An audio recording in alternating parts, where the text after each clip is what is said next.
Meron akong question muna sa'yo bago tayo mag-start ng conversation natin. On a scale of 1 to 10, sa tingin mo, gaano ka-accurate yung instinct mo? Depende. Pag sa feelings, malakas ako dyan, pare. Mm. Pati sa mga tao. Hindi ko alam kung kung sa mga tao feeling ko nasa ako, 8.5. Meron akong mga mali, pero ang napakalaki ng chance yung basa ko sa kanila. Tama. Pag sa games, pare, sobrang bias ko kasi. Kaya puro mga Final Fantasy. Ganyan yung mga prediction ko. Ganyan, sobrang bias. No? Kasi naniniwala ako sa law of attraction.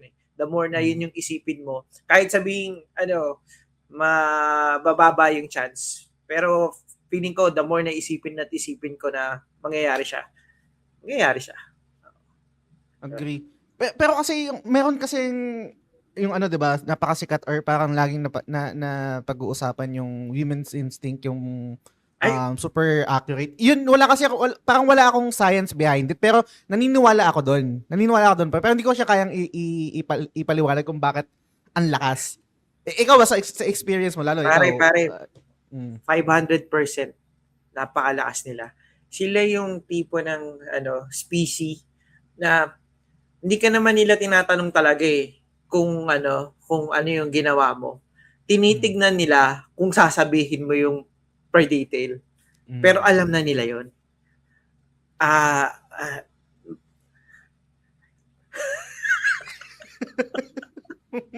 Sobrang galing ng mga babae dyan. No? So, talaga, based on experience, iba't iba, hindi lang isa.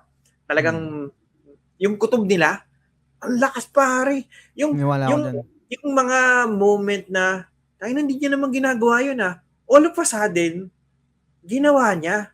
Dahil parang meron siyang sakto! Pero parang hindi siya kayang ipaliwanag ng science, no? Pero alam mong totoo Parang alam mong may accuracy. Ang pinapaniwalaan ko rin, Bomboy ko, yung gut feeling. So siguro matindi yung gut feeling nila. Kasi defense mechanism yun ng body natin Na parang, pag-isipan mo muna yung gagawin mo, di ba? Oo. Kaya parang wag kang padalos-talos. Parang tinatry ka niyang pigilan. Para in a way. Sige, ikaw muna. Sa akin napuputol yung audio mo. Ay, okay. So, ang feeling ko kasi gut feeling, defense mechanism na siya, di ba? So, parang pinapabagal ka din niya in a way na parang sobrang bilis mo mag-action, no? Para mapaisip ka kahit papano. So, yun yung sa tingin ko yung gut feeling. And yun malakas yung mga babae. Okay. Kasi kaya ko din siya natanong kasi gawa ng sabi mo kanina, meron ka rin parang, let's say, yung instinct mo, 8.5. Iniisip ko kung yun, based ba yun sa experience mo na rin, combination na rin siya ng or parang innate skill ba natin yun na-acquire or all throughout our lives talagang natutunan na lang natin. Kasi alam ko na pag-usapan na natin sa mga previous episode yung unfair to kung sa unfair, pero may mga tao na wala pa silang ginagawang masama. Parang nakakainis, parang hindi okay na tao to. Yung parang ganun. May hilat siya, no? Yung parang parang hindi mapagkakatiwalaan yung bigote nito. May ganun kasi i-base mo din sa history and yung experiences mo ng mga nangyari sa'yo. Yung parang meron kang photographic memory na 8 out of 10 yung gantong itsura, may ginawang masama parang ganon. So, in a way, generalize mo yung mga pangyayari na experience mo na, ito, pag ganito yung mangyayari. Pero syempre, di ba, maganda naman na hindi mo kagad ginajudge. Pero, promise, pag nagkaroon ng zombie apocalypse, magiging ganon din yung instinct mo. Totoo. Kailangan mo rin talagang basahin yung mga pangyayari. Agree. Kaya ko naman natanong yun kasi gusto ko rin i-test dahil dito sa topic natin kung mag-work ba at kung magiging accurate yung instinct natin sa pag-predict ng mga games na ipapakita dito sa State of Play, no? Actually, pre, wala akong balak talagang gawan ng episode to. Kaya sabi ko, 'di ba, sorry pre, late abiso. Pwede Ah, ka ba mamaya record tayo ng episode kasi for whatever reason na hindi ko rin ma-explain, gut feeling, instinct, parang feeling ko may sasabog dito sa presentation na to eh. parang yung tumaas balahibo ko. Oh, kasi pre, alam mo yun yung early announcement tapos parang ito yung same timeline or same window ng E3 before, parang Mm. ganyan. Tapos meron, hindi ko alam kung accurate yung nakita ko na tweet kanina sa sa X, parang nag-tweet yata yung page ng yung account ng Xbox na mag-pre-order ng GTA 6. Tapos Mm. parang naisip ko, ang random naman ng tweet na to. Ano to, parang tinweet nila para maunahan kung sakaling mag-a-announce man, meron mang announcement ngayon dito sa State of Play na parang ganyan na ito yung release date ng GTA 6, ganyan. Hindi ko alam eh. So parang hindi ko rin kaya siyang explain. Wala akong data to back it up. Pero parang naisip ko lang na gawan to ng episode kasi parang feeling ko there's something special about this presentation eh. Ikaw ba, sa tingin mo, anong temp check mo dito sa State of Play na to? Ako pare, yung the moment na na in-announce nga nila magkakaroon ng state of play. Kagaya ng mga binabanggit mo kanina, yung gut feel ko rin, ano yung na-feel ko nung pagka-announce nila noon is isa to sa pinaka magiging maganda or matinding pasabog ng Sony. Bakit? Bakit? Napakapangit ng PR nila in the recent weeks. Isa-isahin natin, 'di ba, yung price increase. Siyempre, kahit sa market condition yan, pangit pa rin na nag-increase ka. PS Plus increase, yon kagaguhan yon. Hindi okay yon. And then, it comes, three. Anong tawag doon? Parang basta tatlo yun, di ba? Yung pangatlo naman is, hindi na sila maglalabas sa PC. Exclusive na lang sila. So, with that in mind, tumaas yung presyo, tumaas yung online multiplayer na subscription o mga games, mga ganyan. Tapos wala ka na rin sa PC. Ang hirap i-convince ng tao, why would you buy a PS5 right now? 'Di ba? So yung mga announcement nilang yan, alam nila, tiyang inaabangan nyo kami. Meron kaming ikukwento sa inyo. Na parang itong news na to, di ba? Parang it's gonna be worth it.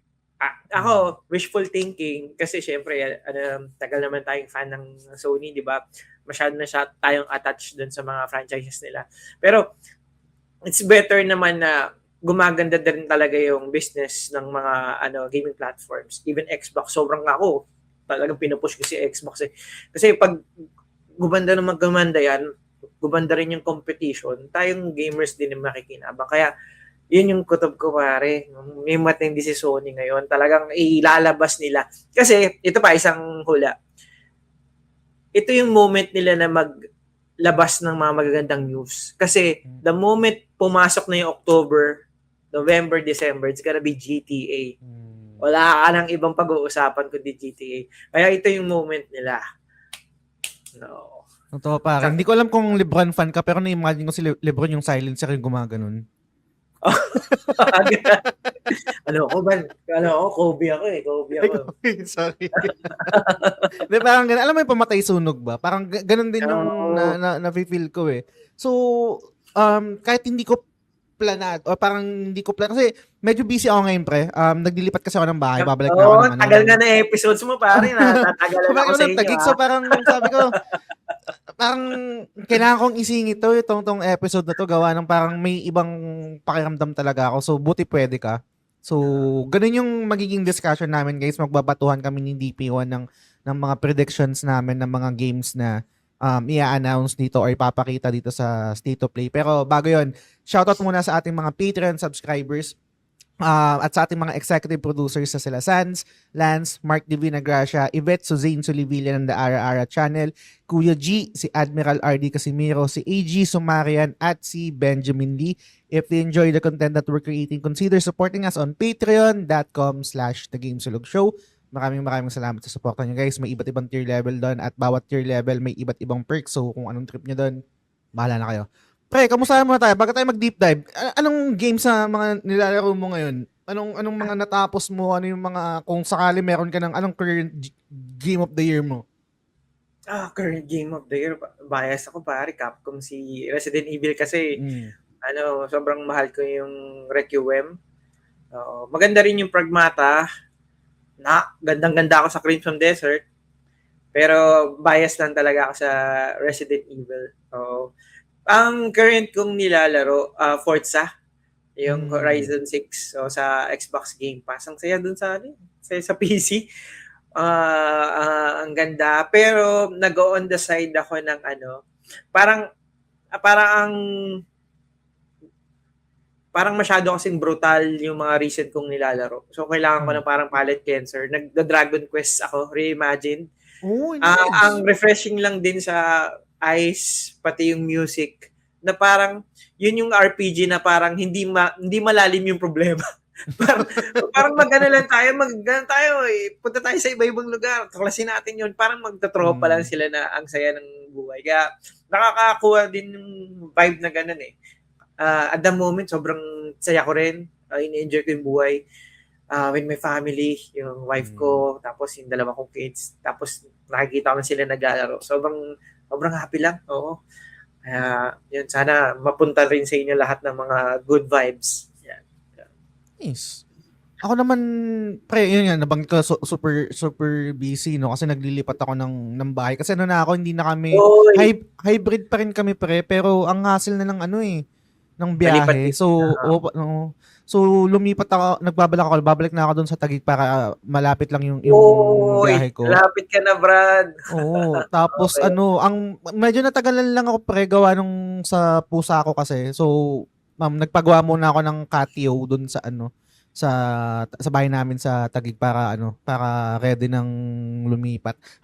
Medyo hassle din ng ng paglipat. Tapos yung bahay ko dito sa Antipolo, pinag-iisipan ko pa kung anong gagawin ko, kung papaupahan ko or ang tawag dito yung Airbnb. Hindi ko pa alam kasi wala nang tatao dito kasi mag-isa lang naman ako dito.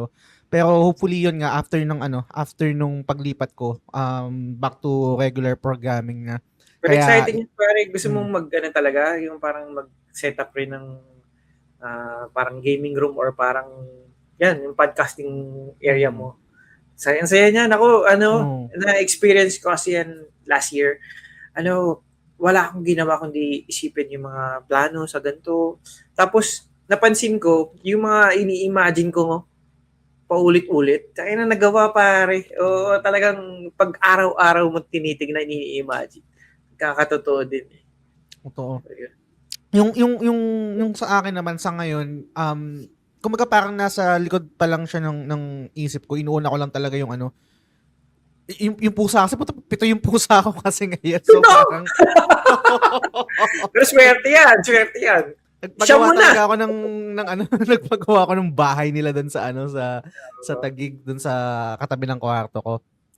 Pero yun nga, yun yung reason din kung bakit hindi ako makapag-release ng weekly na episode. Tsaka sa gaming din natitigil, kaya gamit na gamit yung Vita ko pre talaga. Yun yung main device ko ngayon.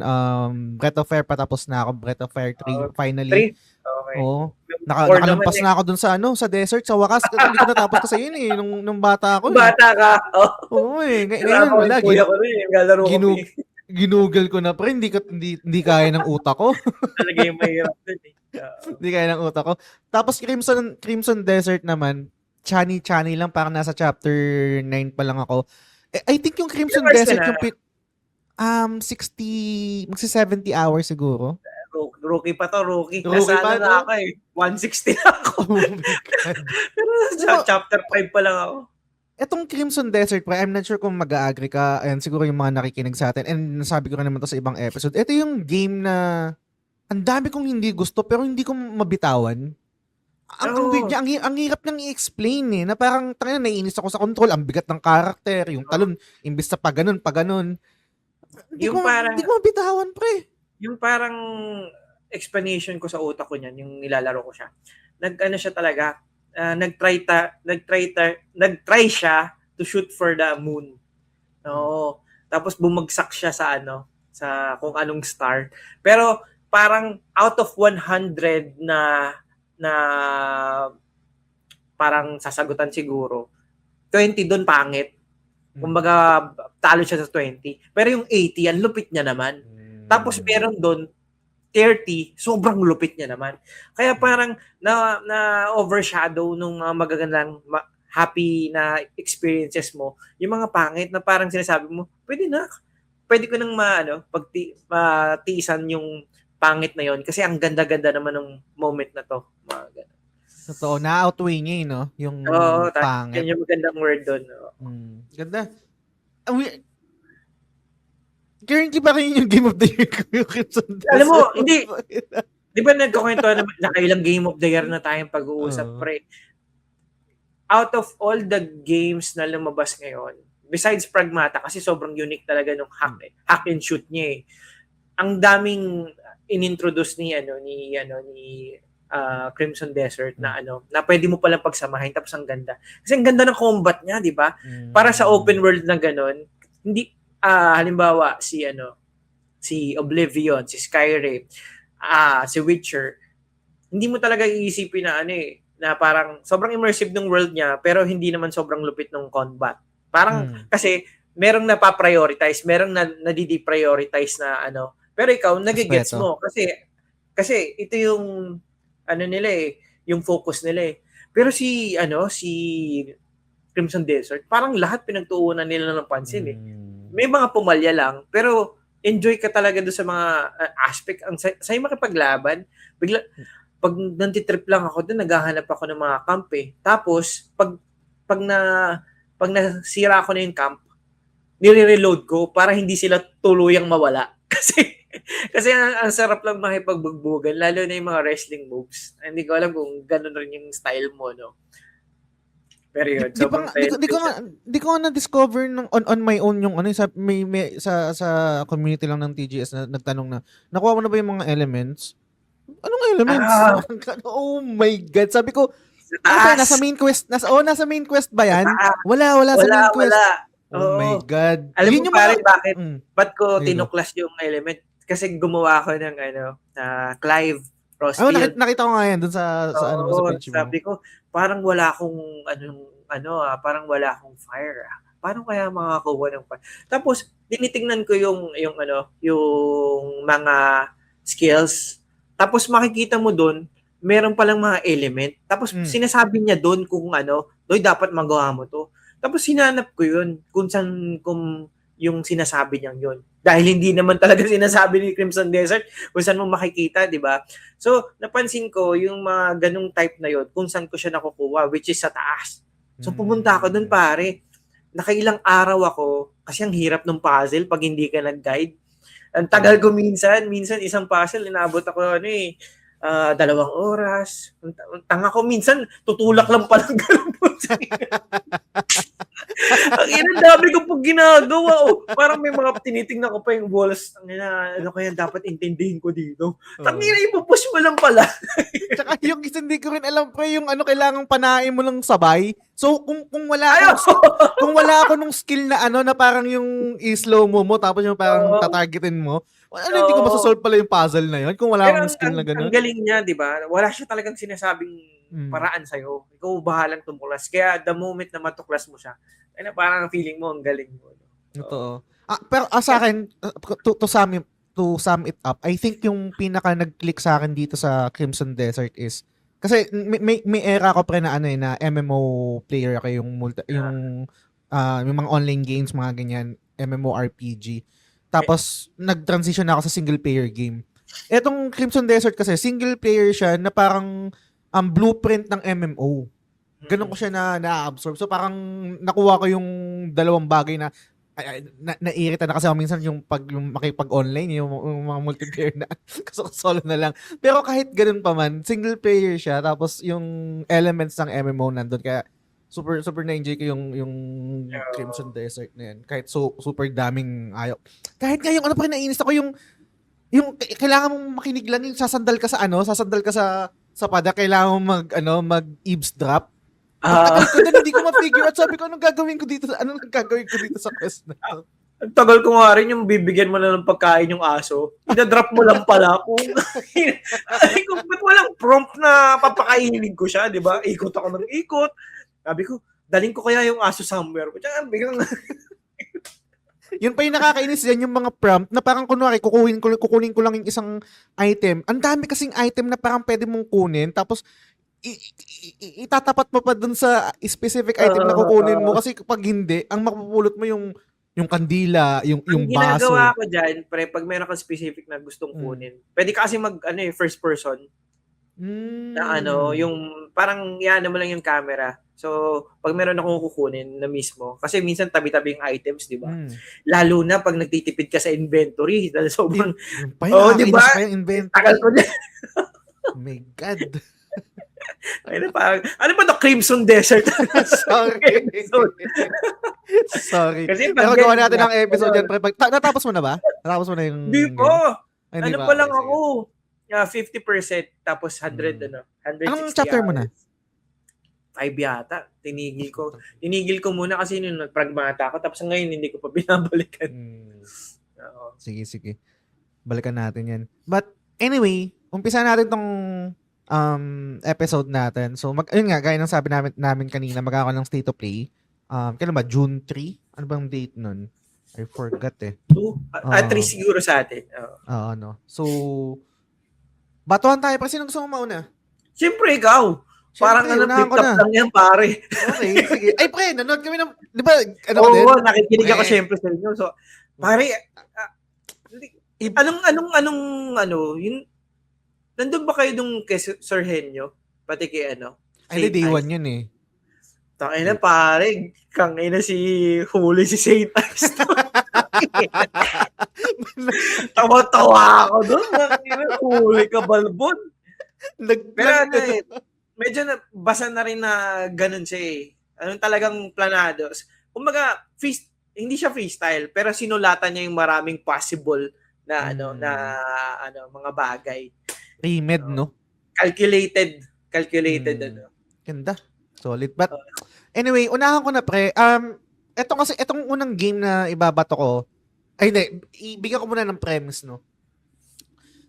Yung selection ko, yung listahan ko dito ng mga games na ibabato ko is galing sa narrative na inisip ko, inimbento ko sa utak ko. Gaya ng nabanggit mo kanina, napasadahan mo pre, yung parang medyo bad PR ngayon yung Sony, so parang sa isip ko parang kailangan nilang maglabas ng alas, and medyo yung narrative sa ecosystem ng PlayStation ngayon is yung live service games, ayaw namin yan, ganyan. Tapos yung mga naging issue, kunwari yung kay Shuhei Yoshida na parang pinaalis pala siya, ganyan, ni Jim Ryan, may mga gustong decision or gustong ipagawa na hindi niya gusto, ganyan, etc. No? So, ganun yung context nung reason kung bakit ito yung mga games na napili ko. So, uunahan ko na ng game na parang matagal na tong stagnant yung IP na to, and hindi ko na ma-recall, hindi ko siya na-research, sorry, pero merong presentation before yung parang montage siya ng PlayStation IP. Tapos yung last stream, parang batang babae. So parang, breadcrumbs ba to na binibigay ng Sony or parang random lang siya na batang babae?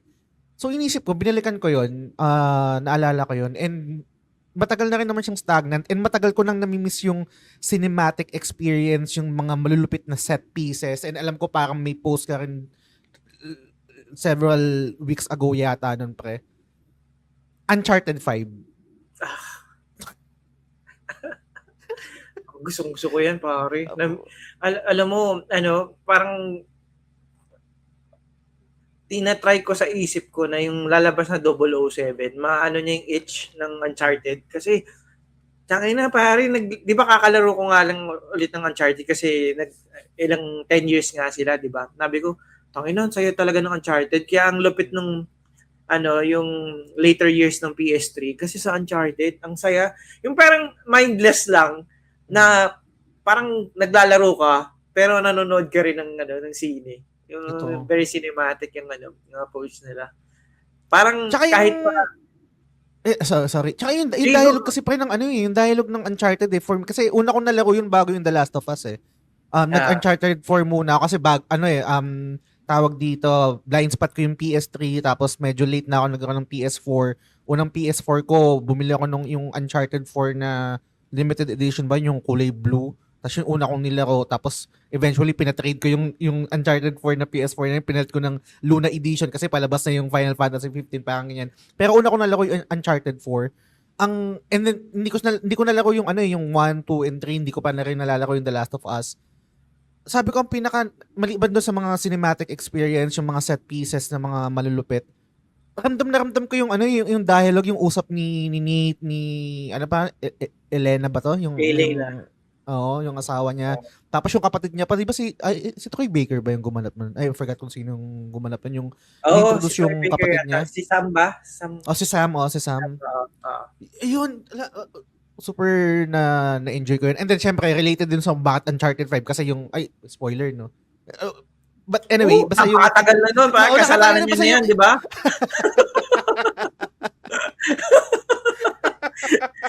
Kami ba mag-a-adjust? pero yun yung ending nun, di ba? Yung ending ng Uncharted 4, pinakita yung, Anak. si Cassie, tama ba? Cassie? Hindi ko na maalala. Yung nagka-crash Oo. bandicoot. Oo. Yung Crash Bandicoot. So, Dapat yun doon ako crash. nagmumula. Baduy.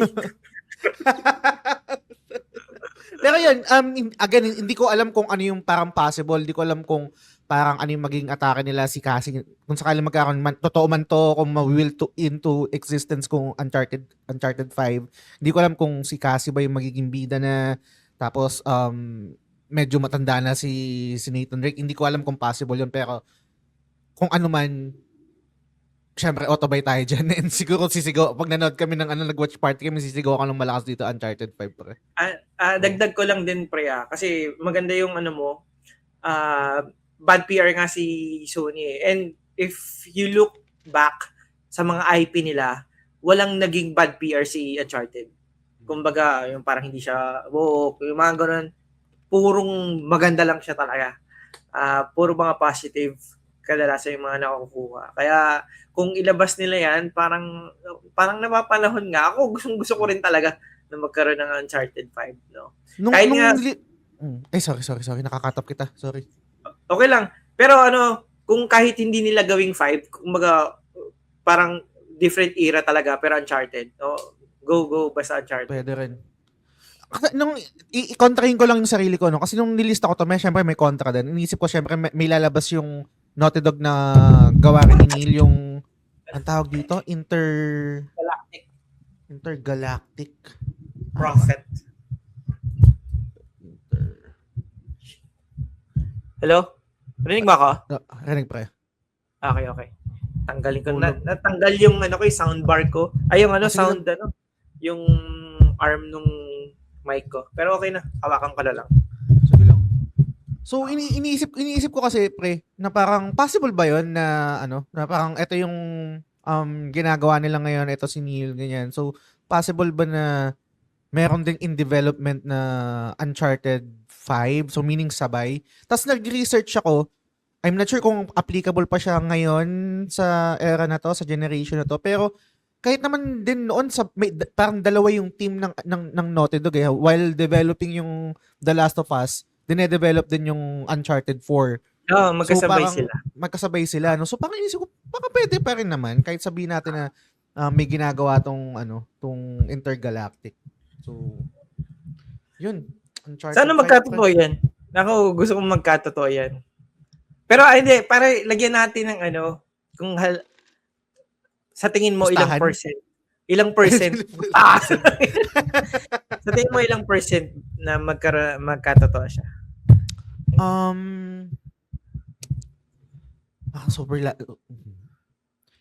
Gusto ko siyang mangyari, pero kung magiging realistic ako and objective, parang siguro mga nasa lang siya.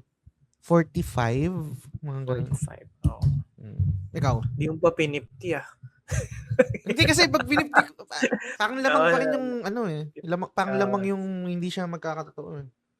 Oo. Ikaw? Ako? Ano yan? Mga 30. Oo.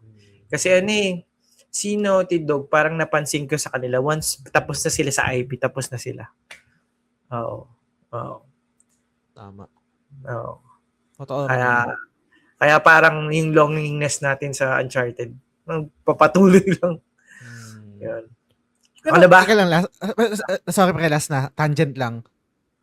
Pero kunwari yung sa The Last of Us, parang feeling ko hindi pa tapos yun eh. Hindi pa tapos yun, pare. Hindi pa tapos yun, pre. Mamaya, sige na ngayon na isunod ko. Sorry. Meron, Sige, go. tawag dito. Bigyan ko lang ng context yung pag-usapan natin yung sinabi ko sa kanya.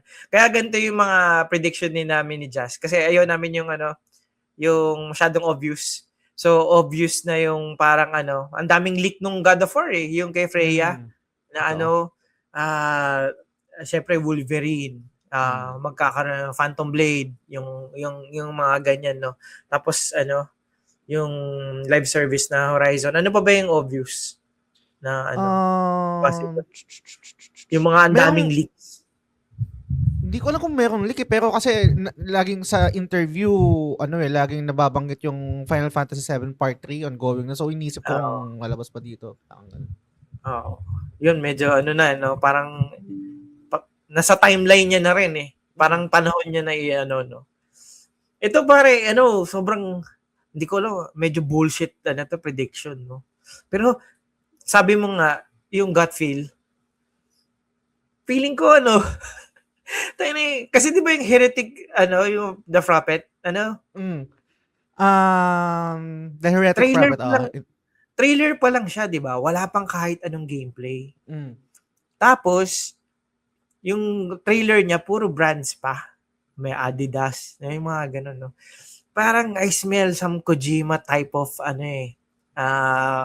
sa Naughty Dog.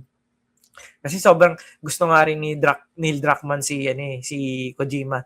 Kaya yung peg niya nun sa Metal Gear Solid 2, yung binigla na si Raiden pala yung gagamitin mo. Yun daw yung peg niya kay Abby.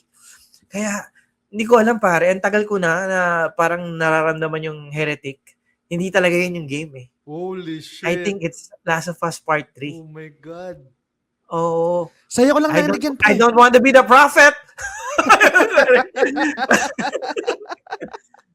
may gut feel akong ganyan. Kasi, pero alam ko, sobrang bullshit nga. Parang gago lang mag-iisip nito. Kaya hindi ko rin masyado Pero, hindi ko alam. Yun yung kutob ko sa kanya eh. Na parang, for them to start a new IP without finishing, yung parang may resolution.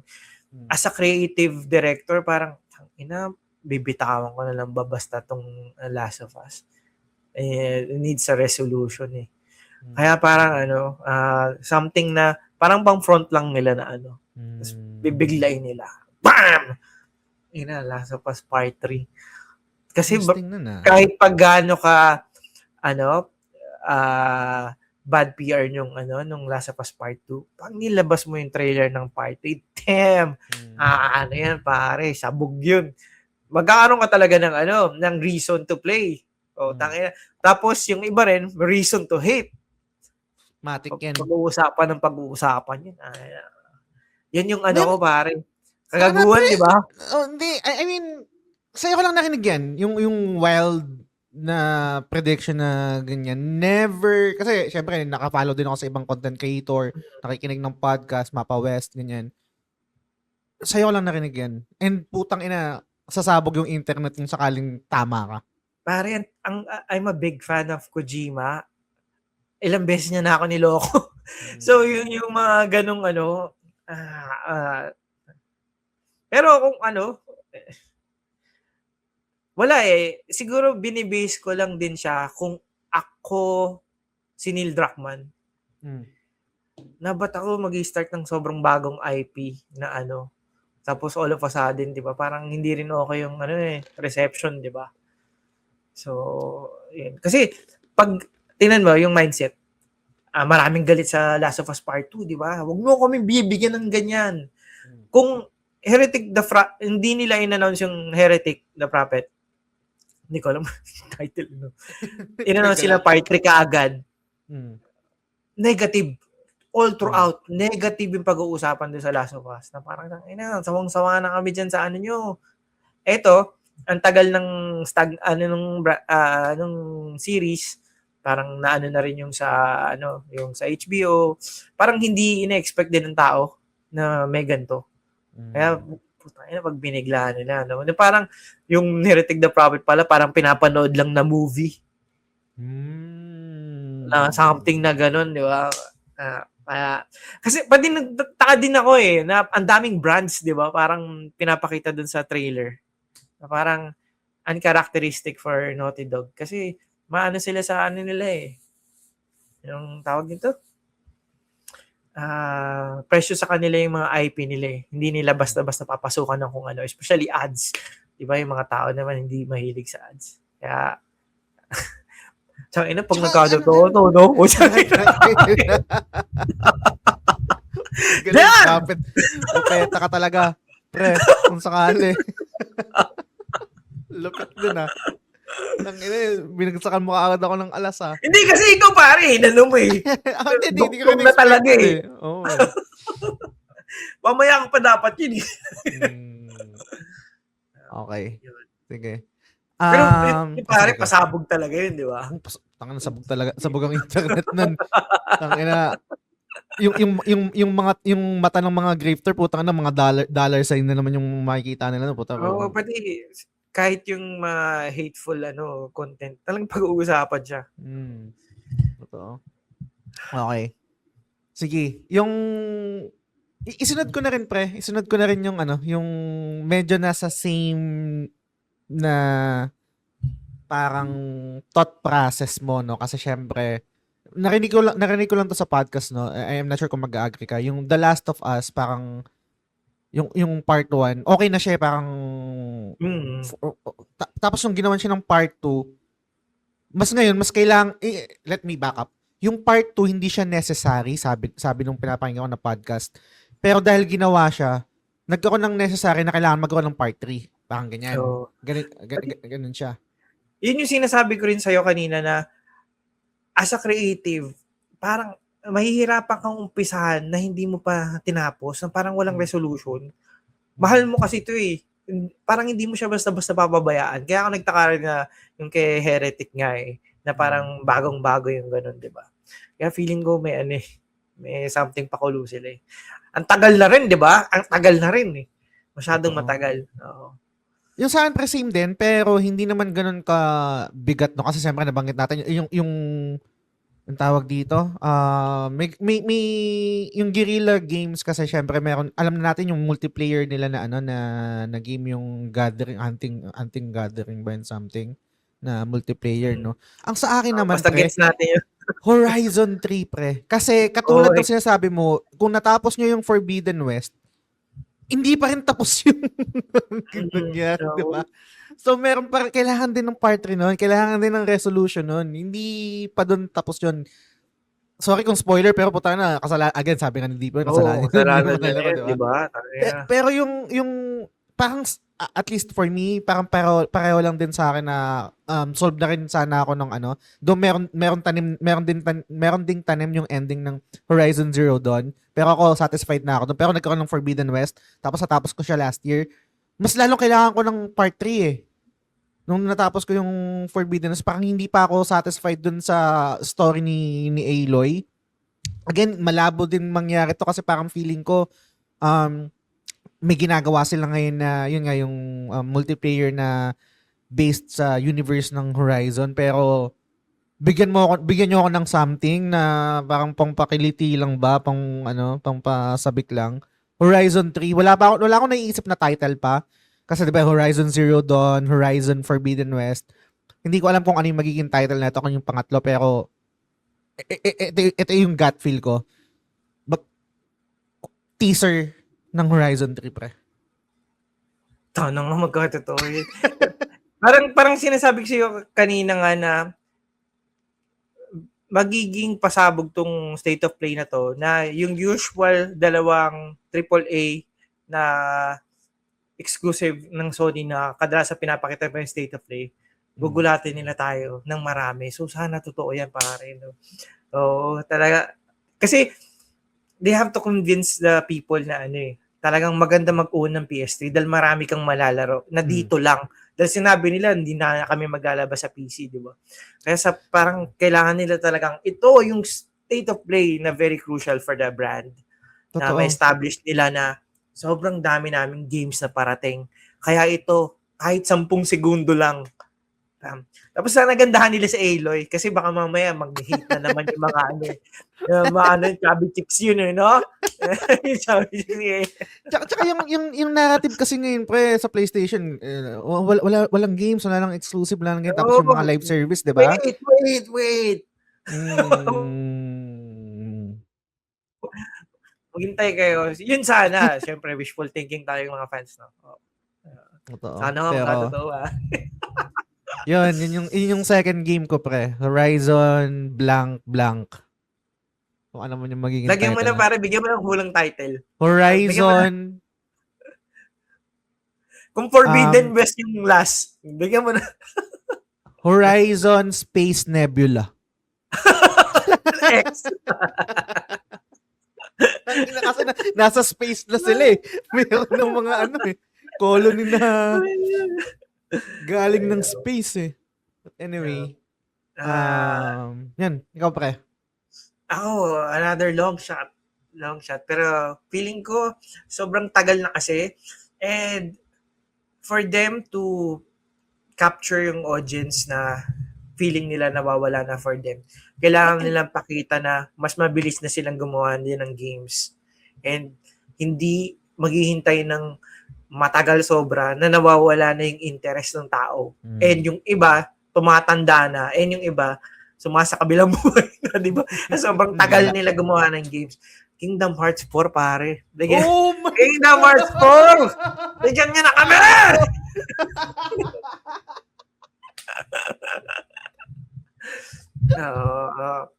Ako, tumatanda na rin ako sobra. Nung unang laro ko ng Kingdom Hearts, high school pa ako, di ba? So, parang dapat ilabas na nila. Tapos maayos talaga, matindi talaga. Para pakita ni Square Enix, pati sa younger audience, na yung interval ng games namin, nag-improve na talaga. So, wag kayong matamad. Kasi, di ba, isa sa problem kung bakit puro matatanda yung ng Square Enix. Kasi yung pagitan ng games nila, ang tagal na yung tipong yung mga kabataan nalulus interest na kasi hindi nakapamilya sa mga laro unless hardcore ka talaga, di ba? So, by showing Kingdom Hearts 4, sobrang okay for Square Enix brand, and at the same time, di ba, yung Sony, doon naman pinaka-attach yung Kingdom Hearts series. And it's time. Numura, galaw-galaw, pare. Kailangan bagal mo eh. Pati yung tapos versus 13. Yung trailer pre hindi natin malalaman na kunwari yung visual niya. Anong game to? Tapos ang maririnig natin boses ni Otada Hikaru. Holy shit.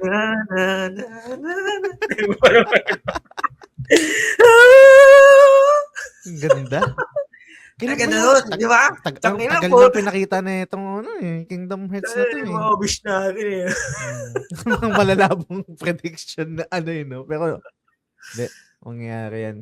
Sana. Hindi, kasi sa totoo lang, kung ang aim mo sa prediction mo yung tama lang, pwede kang maging safe eh. Totoo. So, di ba? Why not? Let's blow kung ano yung expectation natin na gusto natin mangyari. Yun yung natin, yung vibe natin. Speaking of yung malabong mangyari. Ano ba itong prediction na wish?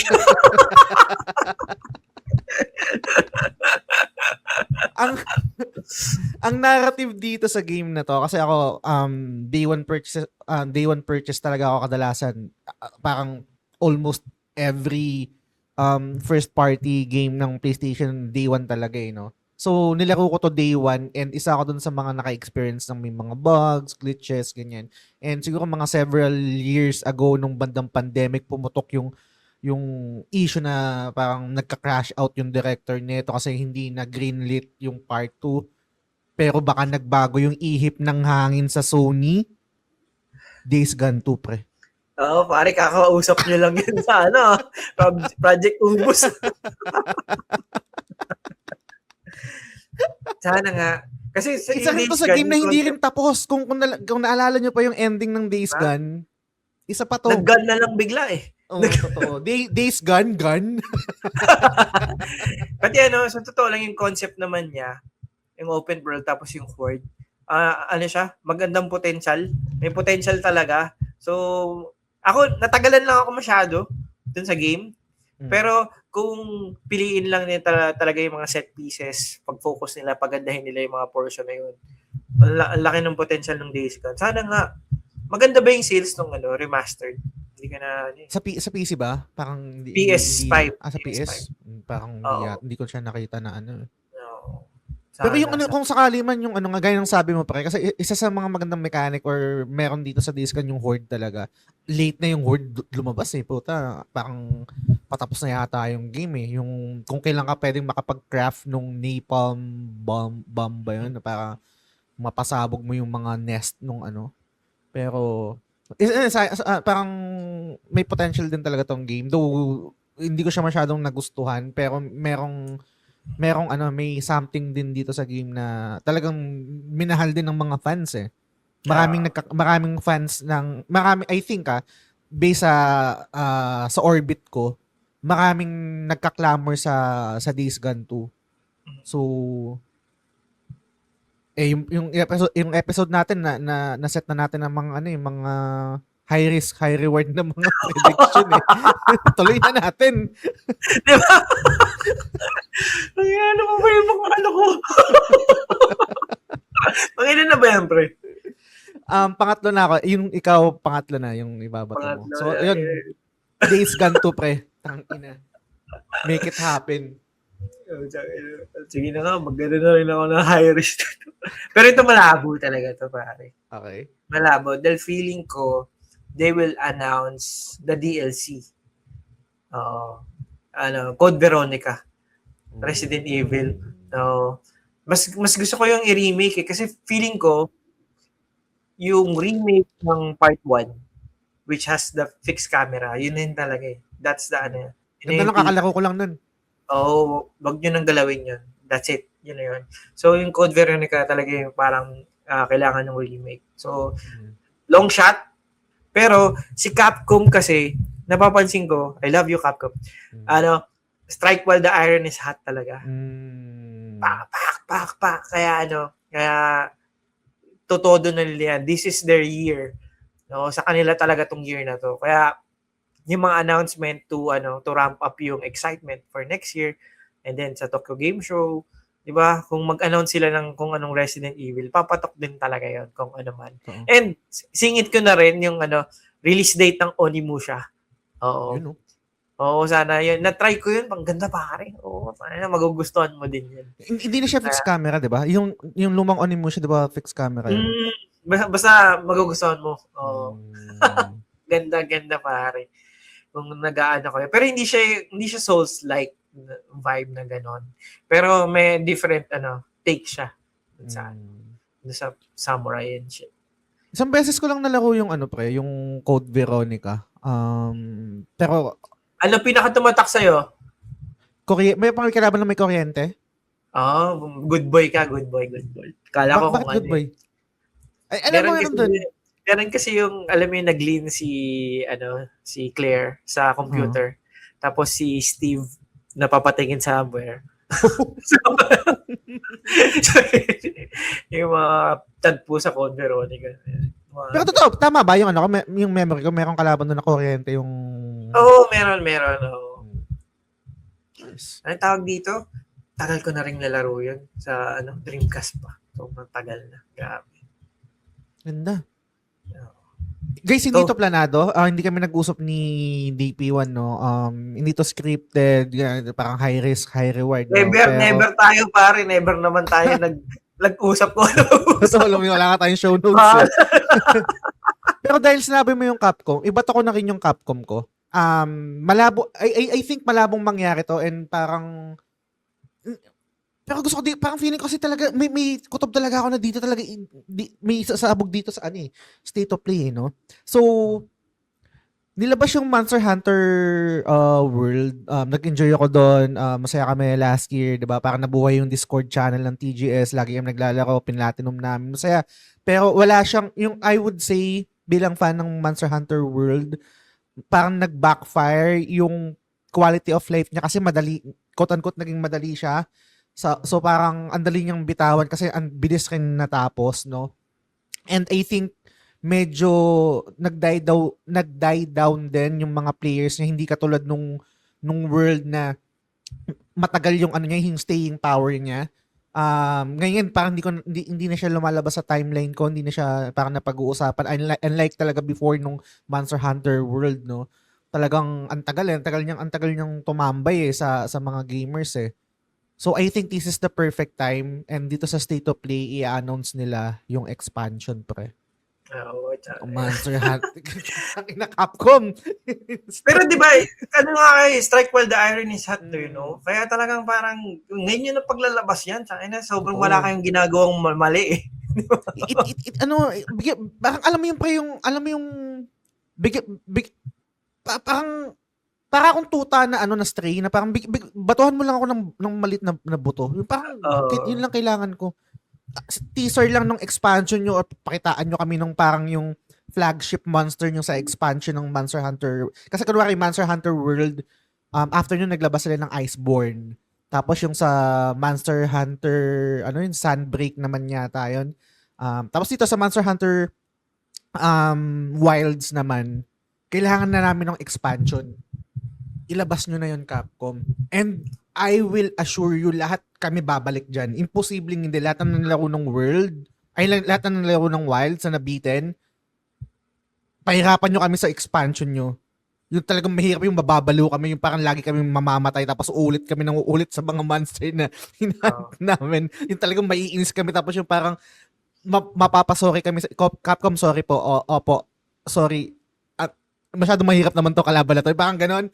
Pero ibigay nyo sa amin yun. I think lahat sorry na po, Capcom. Binabawi na po namin. Pero pare, alam mo, para maging perfect pa yan, Shadow Drop available fucking right now.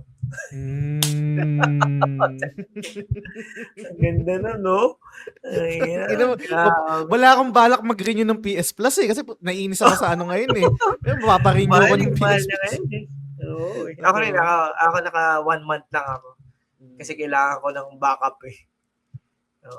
Pero sa totoo lang compare sa Code Veronica, mas malaking chance na mangyari yan. And sa tingin ko mas expansion. Oo, na ma-announce niyan, no? Kasi tagal na rin hindi sila sa PlayStation, ewan ko, kasi parang usually di ba meron silang sariling event ng mga gantong announcement. Pero sabi ko nga sa'yo, pare, si PlayStation talagang, kailangan ko ng bala. Mabayaran kita, dito namin announce yan. Yung mga ganun. No? Yung Requiem ba, sa PlayStation din ba in-announce yan? Event, din ba? Ganap din ng PlayStation, yung unang reveal nun. Hindi ko maalala. Hindi ko na maalala eh. Oo. Matanda na tayo eh. Pero yun, susugal ako pre. Expansion ng ng Wilds. Bigyan niyo sa amin yan. Tangina. Oo. Talo na ako sa Project Ubus Backlogs na lang. Ang hirap ng ginagawa nyo. Ay, hindi ko kaya yun. si Michael, malupit na tangina. Oo. Grabe. Hindi ko kaya yan. Lalo na yung parang pag puro sa feed mo, yung gandang-ganda yung mga tao sa nilalaro nila ngayon na bago. Hindi ko kaya. Hindi pa yung susunod ko pa nga yung Saras after ko na itong Crimson Desert. Pero mas dapat yun yung unang lalaro mo before Returnal. Kasi sobrang hindi siya madali pag hindi ka gumamit ng mga modifiers. May mga modifiers kasi na pwede mong pahirapan pa, tapos pwede mong padaliin. Pero mas makikita mo ngayon yung progress mo. Oo. Nakakaawa lang din, di ba? Ang baba kasi ng sales. Understandable naman. Hindi naman talaga pang konting tao lang, kahit naman Returnal, konting tao lang yung nag-try eh. Diba? At saka iba yung ano eh. I think hindi magiging 1:1 na comparison gawa nung yung lumabas kasi yung Returnal bago pa yung PS5, 'di ba? Wala Tapos pang ibang yung games din eh, no? wala pang ibang games longing for exclusive. So parang mahirap din i-compare. Pero pa ito question ko sa'yo. Isa lang yung budget ko pang isang game lang. Pragmata o Saros? Pragmata pare. Bilis. Iba kasi yung experience niya. Iba pare. Kala mo 'di ba parang pag ikaw naglalaro doon, nanonood ka lang. Parang weird na parang nag-i-snake ka doon sa gilid o kaya nag-aano ka ng captcha. Na parang ba't nakatigil yun. Pero pare pag ikaw yun na yung naglalaro, nakakataranta. Lalo na pag sobrang dami mo ng kalaban. Kasi pag pa-platinum mo siya, merong mga section na talaga. Pupurihin ka talaga ng kalaban. Tapos ang ganda. Dalawa na lang bilhin ko na ng dalawa. Pero may kita ng ano.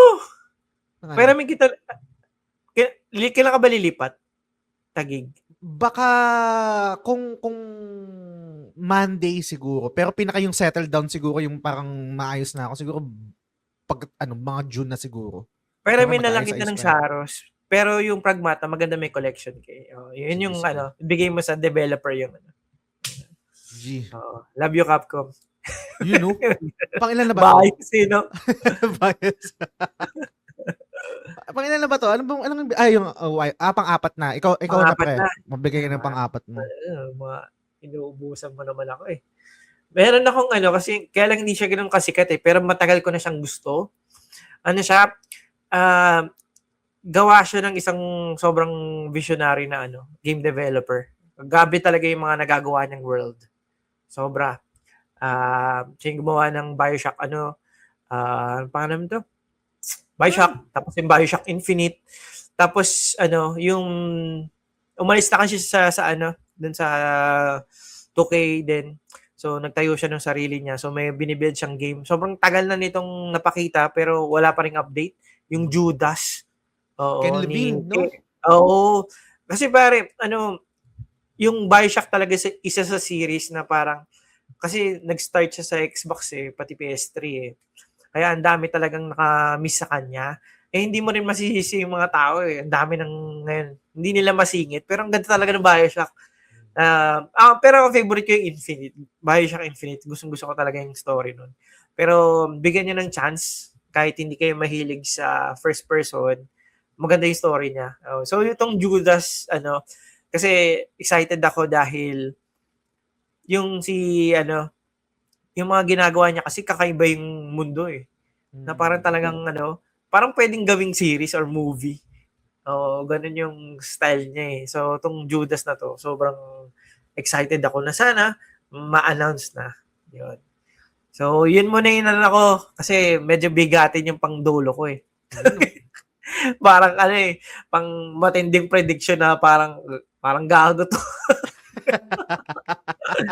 Pero tika lang pre, yung sa Judas or dun sa BioShock, alam ko parang meron tayong ginawang episode before na kahit na spoil na ako, ito yung mas lalong nag-create kasi nilaro ko to tapos parang nahirapan lang ako gawa ng first person kasi pero dahil dun sa binigay mo na yung nangyari dun sa ending, parang nag-create siya sa akin ng interest din na balikan someday.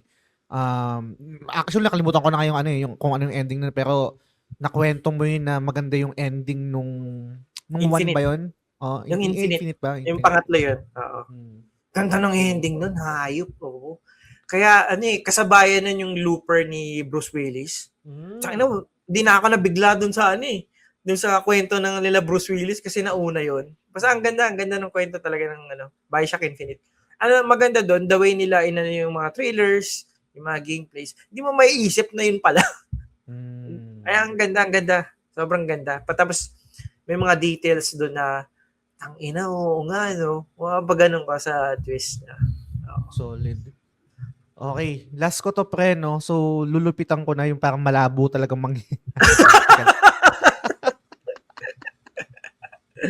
Yung malabo talaga. Okay. Kasi, naniniwala ako na na gaya nung sabi mo, di ba, parang sabi mo bias ganyan. Pero kasi may pinanggagalingan din talaga yung sinasabi mo na bias. Hindi kahit alisin natin yung pagiging bias mo or mahal natin yung developer na to o yung company na to. Nasa resume nila na ilang beses siguro yung mga ilang episode natin before lagi natin nababanggit na yung renaissance talaga ng Capcom right? So tutuloy ko na Devil May Cry 6 pre tapos sa PS6. Joke lang. Pero Devil May Cry 6 pre. Matagal na rin kailan ba yung 2019 ba yung Devil May Cry 5? 19 yata, 19? 2019. Devil May Oh, Cry 5. ang tagal na rin eh. So Pero ang ganda pa rin. solid. Oo. Solid yung Oo. DMC 5. Pero yung sa akin kasi hindi ko naman sinasabi na though isa sa mga na-enjoy ko rin kasi sa Capcom is yung kapag nagbibigay sila ng trailer lalo doon sa Resident Evil. Putang ina, ang bilis eh. Ilang months lang aantay mo tapos release na kagad. Naalala ko pre yung tawag dito E3 ba yun? Naglabas sila ng trailer tapos merong demo kagad nung Resident Evil 7 tapos release niya January nung sumunod na year. Yung mga ganong approach ng Capcom napaka nagugustuhan ko. So eto hindi ko naman kailangan na okay lalabas din kagad kasi di natin alam kung gaano naka deep sa development stage yung game no pero susugal ako na ginagawa na to and kailangan ko lang ng shot na nakafocus sa lamesa tapos kita yung sapatos ni Dante kumakain ng pizza. Kahit ganun lang pre. Tapos yung parang alam mo yung scene dun sa yung first scene sa Devil May Cry 3? Yung sa office niya. Nasa office niya. Yung mga ganun lang. Tapos yung biglang mag-zoom out lang. Tapos merong neon lights ng Devil May Cry na ganun. Putang ina mo. Babaliw ako. Oo. Pero gets ko na malabo to. Kasi syempre parang napaka-overkill. I mean, yun nga, parang strike while the iron is hot, no? Pero napaka-overkill kung merong Devil May Cry 6. Bakit hindi, pare? Tuloy nila. Pero kung natuloy talaga nila yan, parang Capcom talaga, the best. Capcom, the best. Totoo. Kung merong yung parang, wala pang awards sa The Game Awards yung yung parang developer of the year. Dapat Parang magkaroon niya, no? Parang overall. Oh. Sila na yun, hands down. Pa lang eh. April pa lang, sila na talaga eh. Kahit pa lumabas yung GTA 6. Capcom, year talaga ni Capcom to. Pero yun pre, DMC 6. Yung dulo ko, sobrang labo. Pero actually, napahanginan mo na eh, sa totoo lang. Sobrang labo niya, pero ito talaga yung time eh. And I think ito yung major announcement na kailangan ni Sony na para talagang merong something na PS6 pare. Pero sobrang pa lang talaga. Yung parang sinabi pa lang nila it's in development. Parang ganun lang na trailer para to know na it's coming. Parang si Xbox yung kay Project Helix. Naging vocal na sila na we're creating the next iteration of Xbox. So, it's PS6. To drum up lang yung excitement. No? Na ang tagal na rin ni Sony, the past year din, sobrang tahimik nila. No? Ilang, yote lang. Sobrang nagmumukhang wala masyadong ginagawa. Pero kung ngayon, i-bombard nila ng sobrang gandang maraming news. Ang laking tulong dun sa Sony brand. Especially, kailangan nila ngayon eh. Yung mga bagong news na ganito. Long shot, katulad ng mga ibang binatok. Pero, ang feeling ko, malaki yung chance niyan, pre. Pwede ko bang dagdagan yung yung prediction mo? Para mas lalong ma-excite din ako kasi kailangan ko din siya. Handheld, pre. Pero handheld version, no? Pucha pare, pag yung nagpan yung camera, nahapyawan yung console. Tapos biglang next na pan niya, biglang hinawakan sa kamay. Utang.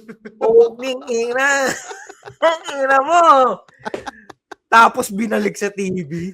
Oh, shit! Damn! Tapos, Wala na. kayo naman, pangarap Mic drop. episode yata. Mic drop. Gago. Mic drop yun. Ganda na. Ang ganda ng dinagdag mong yun. Tangina, Ganda no, solid pare. nun. Hindi, pre, Sige, alam mo kasi, gayahan. nasa ano ko ngayon, pre, vocal din naman ako. Pero gets ko rin naman kung bakit ganun yung mga designs ng mga handheld ngayon. Kasi pa handheld PC na sila, right? And kailangan talaga ng machine eh. Yung Vita kasi late bloomer ako sa Vita. Nung binili ko siya before, hindi ko siya naggamit. Pero ngayon ko siya nagagamit gawa ng on-site ako sa biyahe.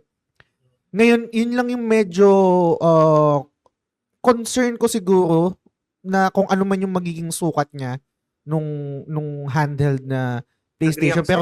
Pero ano man, hindi, bibiling ko pa rin eh.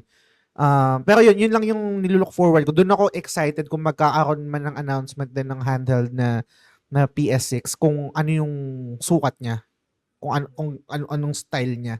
Kasi yun nga, kung paano ko siya gagamitin sa pang-araw-araw sa pagbiyahe ko, magagamit ko ba siya habang nasa UB Express ako, kung nasa jeep ako. Pero kahit nasa jeep ako, nagagamit ko yung Vita kasi parang hindi na siya mainit sa mata eh. Diba? Parang hindi na siya pati ang hablutin dali eh. siya ilagay sa pocket. Yung mga handheld pieces kasi hindi mo malalagay sa pocket. Pati mag-iinit talaga siya. Kasi parang PC na rin kasi talaga eh. So, alam ko malabo yung wish ko na medyo pocket size. Pocket size siya o mas maliit. Pero kasi kung PS6 siya na handheld, kailangan niya ng mas malaking hardware na power, 'di ba? To play those games, no. Pero yun, let's see kung ano man. Pero ikaw ba pre, paano ang use case mo sa sa mga handheld PC mo? Sa kotse, ganyan. Ito pare to be honest, lagi ko siyang dala. Pero hindi ko siya nagagamit. Pero ano lang siya, parang ready ko siyang for emergency na nababagot ako, meron akong kukuhanin. Pero pinaka-perfect pa rin siya kung parang static ka lang na meron kang isang location na comfy chair, tapos maglalaro ka. Kasi yung nilalaro mo rin, hindi siya yung parang pang pocket size na na mga game. AAA talaga. Kung ano yung nilalaro mo sa tunay na di ba? Nag-Ninja Gaiden nga ako doon. Tangina, minsan, nakaganto talaga ako. Kaya parang hindi ko nga siya matitreat na parang handheld na handheld. It's more of naglalaro din ako ng console. Sa mga Kaya, pinaka nagagamit ko siya pag tabi-tabi na kami matulog ng family ko. So, alam mo, pag tulog na sila, nawawalan ka na rin ng lakas pumunta pa sa room mo, o kaya maglaro, o kaya sa living room mo. Doon talaga nilalaro ko siya, no. Malaking rin siya sa pag sa airport, sa airplane, yun, minsan kasi hindi ka makatulog sa flight mo eh. So, saya maglaro. Yun yung diyan ko na maximize yung portal naman. Pag sa bahay, no, kunwari syempre may moment na gusto mong naglalaro ka sa let's say sa sala, malaking TV, tapos yung pag matutulog ka na, nakahiga ka lang sa kama, doon ko na gamit yung portal. Shoutout sa iyo Kuya G, salamat pa rin sa sa regalo mo. But kung sakali man na magkakaroon nung dedicated talaga na handheld yung PS6, syempre kasi yung portal yun yung mahirap gawa ng kailangan connected ka sa di ba? Sa internet, tapos meron din siyang mga lag. Ang nalalaro ko lang sa portal talaga yung mga JRPG, mga turn-based o mga ganyan. Never ko siyang sinubukan or never ako nagkaroon ng drive to play yung mga yung mga kailangan ng walang delay, walang input lag, ganyan. So, pero tangina, auto buy yun, no? Hindi, pare, kahit ano naman yan. Auto buy. Aminin natin. Pag na tayo. Na tayo alipin na tayo ng sobra na tayong napamahal sa brand. Meron ka bang honorable pre, na parang gusto mong i-rapid fire bago natin tapusin tong episode? Wala na ako. Wala Oo. ka na. Ako Oo. meron akong isa. Alam ko nasa development stage na rin naman to and napaka-obvious nito pero and meron ding context dito na parang I think hindi ko alam kung pinutol na or parang gusto nang maging quote-unquote independent ng developer na to pero feeling ko meron pa rin meron pa rin connection tong dalawa yung Sony tsaka tong developer na to kasi syempre kung tama yung memory ko sa isang podcast na napakinggan ko, si Shuhei Yoshida yung isa sa mga nag-eye o nag-scout nung game na to at nag-greenlit nung game na to kaya sinuportahan siya ng Sony. Stellar Blade 2 pre. So yun lang. Anong tawag okay din, dito? parang, Hindi na nga daw, hindi ko alam pare kasi yung relationship nila, hindi ko alam kung ganun ka-okay. Di ba parang kaya magmo-multiplat na nga daw sila from the yun start. nga daw. Oh. Pero ewan ko. Sana okay, sana meron pa rin ganun, meron pa rin silang relationship kahit yung hindi nakatulad nung nauna. Pero ewan ko, hindi, ang hirap kasi magsalita kasi naniniwala kasi ako pre na etong mga Asian developer na to, Japan, Korea, parang meron silang certain level of honor na parang I don't think na meron katulad sa West. Parang baka merong ganong klaseng relationship na hindi naman ganun nasisira dahil syempre may pinagsamahan sila. First, yun nga yung sa Celebrate yung unang game. So, ewan ko. Pero rival talaga yan, Japan pati Korea. Oo, yun lang talaga. So, baka may something pa rin. Alam naman. Pero yun, Stellar Blade para dun sa mga goners natin na gamers. Yung pre, di ba merong project yung gumawa ng Shadow of the Colossus? Ayo, pero lang yung teaser lang yun eh. Oo. Sana pa nila. Magpakita ng gameplay. Kasi sobrang talented. Si Ueda. Nasa pa yung Lost Guardian mo ba? Yung mo? Yung collector's edition, wala na. Dinispose ko na. Nabenta mo na? Oo, nabenta ko na. Meron pre kung maalala mo. Kasi diba, kung tama yung memory ko, yung Pragmata, una siyang pinakita doon sa reveal ng PS5. Tama ba? Yung ko. Hindi ko na maalala. Hindi mo na maalala. Pero meron presentation yung PS5. I think doon Pragmata doon unang pinakita. Merong isang indie game na pinakita din nun, tapos parang nawala na lang bula, parang wala nang update. Yung Little Devil Inside, kung familiar ka doon. Hindi maalala. Isa yun sa parang ina-anticipate ko before na parang for whatever reason bigla siyang nawala sa sa mapa. So parang kasi for sure etong presentation hindi naman to puro AAA, maglalagay din sila dito ng mga indie games, no. Pero yun, kung sa indie space naman ay sana Little Devil Inside, research nyo yun guys or Google nyo sa YouTube.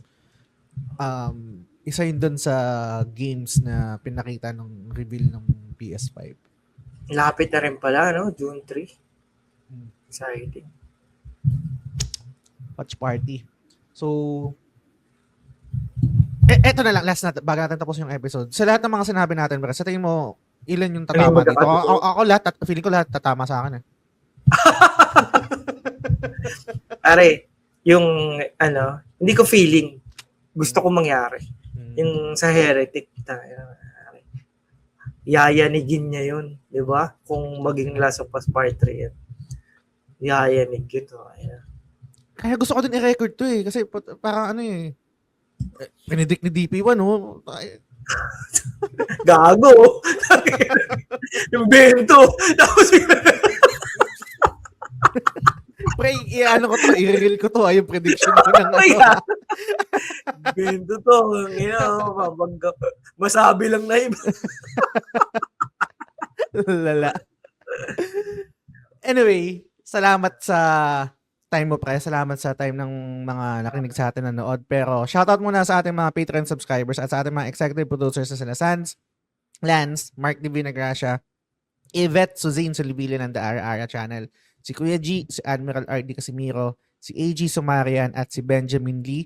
If you enjoy the content that we're creating, consider supporting us on patreon.com/thegamesilog show. May iba't ibang tier level doon at bawat iba't ibang tier level may iba't ibang perks doon. So, yan. Maraming salamat. Pre, salamat sa pag-accept ng invitation ko na mabilisan lang, late abiso pero umuo ka para i-record natin tong mga high risk, high reward natin ng mga prediction. Pero mas exciting, di ba? Kasi pag yung given na, wala eh. Matik na yun. Maririnig nila yun sa ibang podcast or ibang videos. Totoo. Pero, yun pre, salamat sa time mo. Anything to promote, shout out? Go ahead. Yung si ROG kasi namimigay sila ng OLED. So, sali ka dun pare.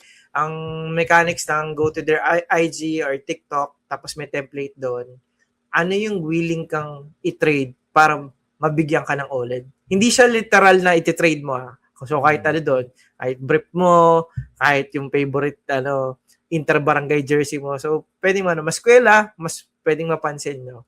So i-post nyo lang yun sa stories nyo together with the template kung ano man yung gusto nyong OLED na makuha. Yun, mananalo kayo. No? Yan, bigay yan ni Asus ROG. Yun. Sali kayo guys. Sakto sa akin yan. Parang kailangan. OLED pare. Oo. Kasi paglipat ako ng bahay, parang kailangan. OLED 27 inches, 240 Hz refresh rate. Wala ka nang hahanapin pa. Sarap. Sa paglaro ng doon, ng Heretic na dala sa passport. Tapos pare yung transition pa, no? Yung parang pinapakita mo na yung trailer ng Heretic. Tapos biglang sinira yung poster. Tapos biglang nasa si Ellie na naiinis. Yun pala yung comics nang binabasa niya. Di ba yung mga binabasa siyang comics? Ay, oo. Di ba? Ginagawa niya lang pala yun, pare. Kaya nga title, di ba yung Heretic, the Prophet, di ba? The title itself. Ina. Doon din galing pala yung parang mga text na kinokolekta doon sa Oo, di ba? Sa space din. Ganun yung theme. Ganda. Ina mo. Pag yun nagkatotoo talaga, Neil Druckmann ha? Pag nagkatotoo to. Pre, sa hali. Pero, yun, pre, again, salamat sa time mo. Sa lahat ng nakinig, sa lahat ng nanood. Susunod na episode ulit. Bye!